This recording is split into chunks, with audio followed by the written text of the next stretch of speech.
ये कहानी शिवानी और शिवम की है। शिवानी अपनी शादी के 1.5 महीने बाद ही विधवा हो जाती है और उसके जीवन में अचानक ही पतझड़ आ गया था।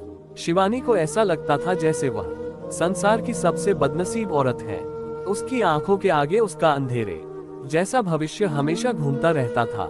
शिवानी के घर में सिर्फ उसकी बूढ़ी माँ थी और शिवानी के पति के गुजरने के बाद शिवानी के पिता भी इस दुख में गुजर जाते हैं। एक बड़ा भाई था, लेकिन वो तो सबसे मुंह मोड़कर अपनी पत्नी को लेकर कहीं और रहने चला जाता है। इसलिए अब शिवानी को लगता था कि जिंदगी में कभी भी खुशी उसके दरवाजे पर दस्तक नहीं देगी। इधर शिवम की बात करते हैं। शिवम की शादी 2 साल तक तो अच्छी चल रही थी, लेकिन फिर उसकी पत्नी का किसी और के साथ चक्कर चलने लगा और वो उस दूसरे आदमी के साथ खुलेआम अय्याशी करने लगी।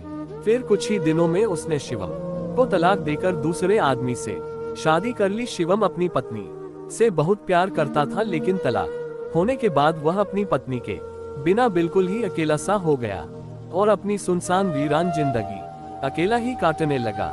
वह नहीं जानता था कि अब उसका भविष्य कैसा होगा, कभी वह फिर किसी से शादी कर पाएगा या नहीं। तभी एक दिन शिवानी और शिवम दोनों ही किसी की शादी की सालगिरह में जाते हैं। शिवानी की एक सहेली शिवम को जानती थी और उसी ने ही उन दोनों को मिलवाया। शिवम से मिलकर शिवानी को अच्छा नहीं लगा, क्योंकि शिवम अपनी पत्नी के बारे में नेगेटिव बातें कर रहा था और ये सुनकर शिवानी को शिवम पर गुस्सा आ रहा था कि वह औरत के बारे इतना गलत कैसे बोल सकता है।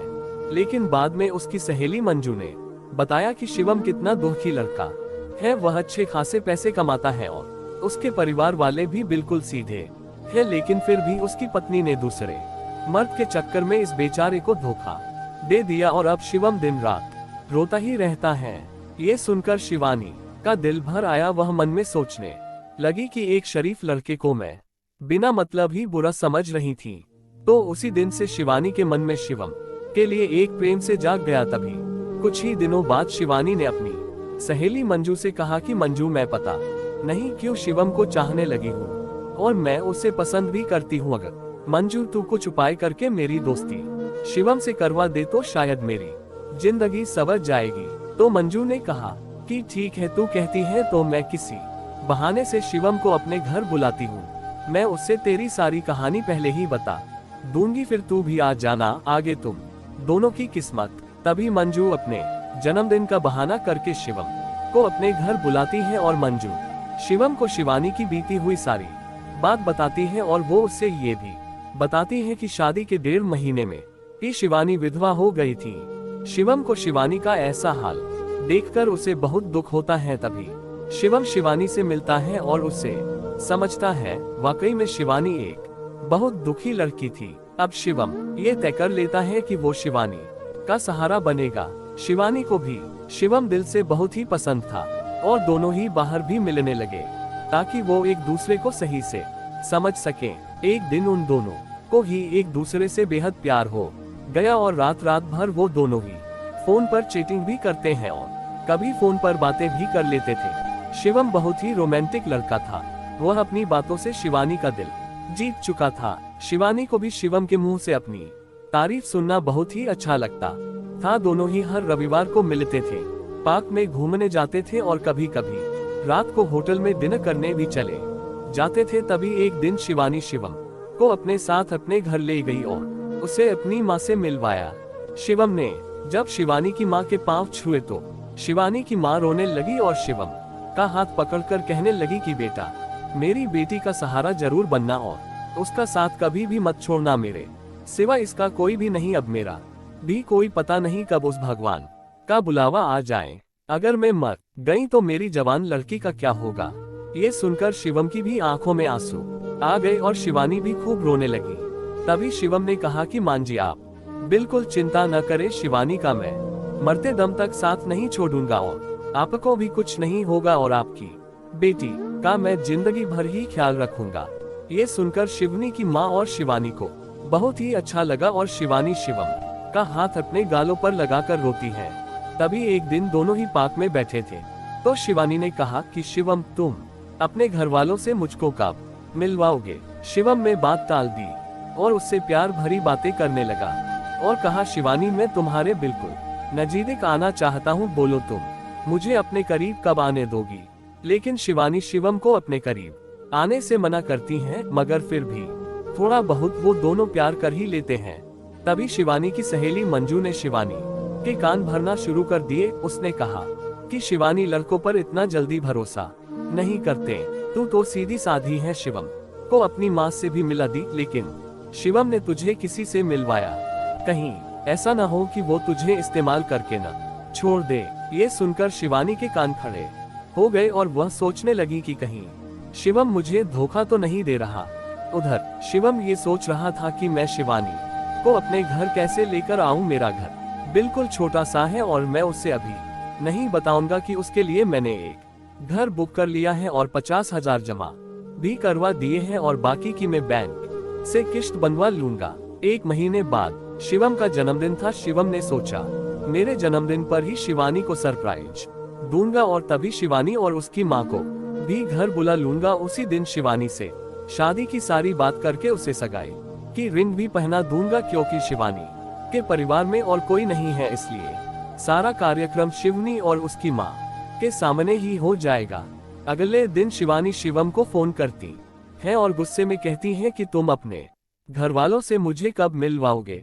शिवम फिर से बात को टालते हुए बात को पलट देता है। अब शिवानी का शक और भी बढ़ जाता है। तभी शिवानी शिवम से कहती है तुम्हारे बैंक में कितने पैसे हैं, मुझे अपना बैंक बैलेंस दिखाओ। लेकिन शिवम ने बैंक बैलेंस दिखाने की बात भी टाल दी, क्योंकि सभी पैसे उसने मकान के बयाने में दे दिए थे और उसके अकाउंट में यही कोई 8 से 10,000 ही पड़े थे। शिवानी का शक अब बढ़ता ही जा रहा था और वो ये सोच लेती है कि शिवम वाकई में मेरा इस्तेमाल कर रहा है और वो मुझसे शादी भी नहीं करेगा। इसलिए शिवानी शिवम का फोन तक उठाना बंद कर देती है। इधर शिवम एंगेजमेंट की सारी तैयारी कर चुका था।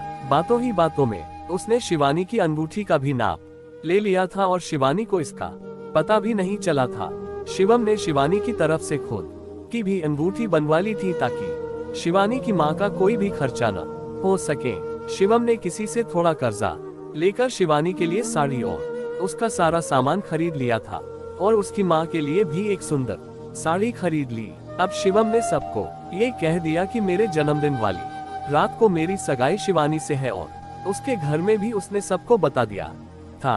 सारी तैयारी हो चुकी थी। तभी एक दिन शिवम ने शिवानी को 3 बार कॉल किया, मगर शिवानी ने उसका फोन गुस्से में उठाया और कहा कि क्या बात है, जल्दी कहो। तो शिवम ने कहा कल शाम को 5 बजे तुम और तुम्हारी माँ को मैं लेने आ रहा हूँ। तो शिवानी ने कहा कि मुझे कहीं भी नहीं जाना। तो शिवम ने कहा कि शिवानी कल मेरा जन्मदिन है। शिवम ये बताया, लेकिन फिर भी शिवानी ने शिवम को जन्मदिन की बधाई नहीं दी। तभी शिवानी ने सोचा कि जन्मदिन में चली जाती हूँ, इससे शिवम का पर्दा फाश भी हो जाएगा।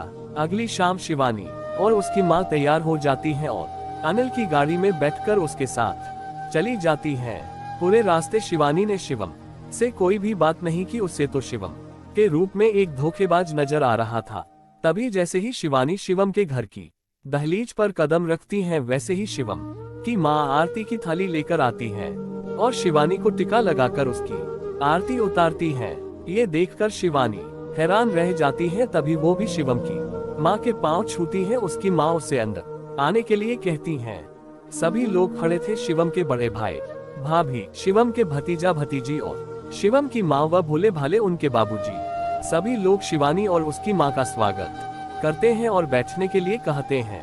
अब शिवम का जन्मदिन भी बन जाता है। उसके बाद शिवानी जाने के लिए कहती है तो शिवम की माँ कहती है कि बहू तुम्हें जाने के लिए नहीं बुलाया है, हमेशा के लिए यही रखने के लिए बुलाया है। शिवानी समझ नहीं पाती। तभी शिवम की बड़ी भाभी 2 फूलों की माला और एक प्लेट में 2 अंगूठी लेकर आती है। ये देखकर शिवानी शिवम की तरफ बड़े ही आश्चर्य के साथ देखती है। तभी शिवम एक अंगूठी शिवानी के हाथ में रख देता है और कहता है आज हमारी एंगेजमेंट है शिवानी, और इस बात के लिए मैं तुम्हें सरप्राइज करना चाहता था। तुम्हें ये रिश्ता मंजूर है ना? शिवानी रोने लग जाती है और मन में ये सोचती है कि मैंने किस लड़के पर शक किया। अनिल ने नए मकान के कागज भी शिवानी के हाथ में रख दिए और कहा कि शिवानी ये मकान मैंने तुम्हारे लिए लिया है, क्योंकि हमारा ये घर थोड़ा छोटा है ना। इसलिए शिवानी की आंखें अब अपने आंसुओं को रोक ही नहीं पा रही थी। तभी शिवानी ने मकान के कागज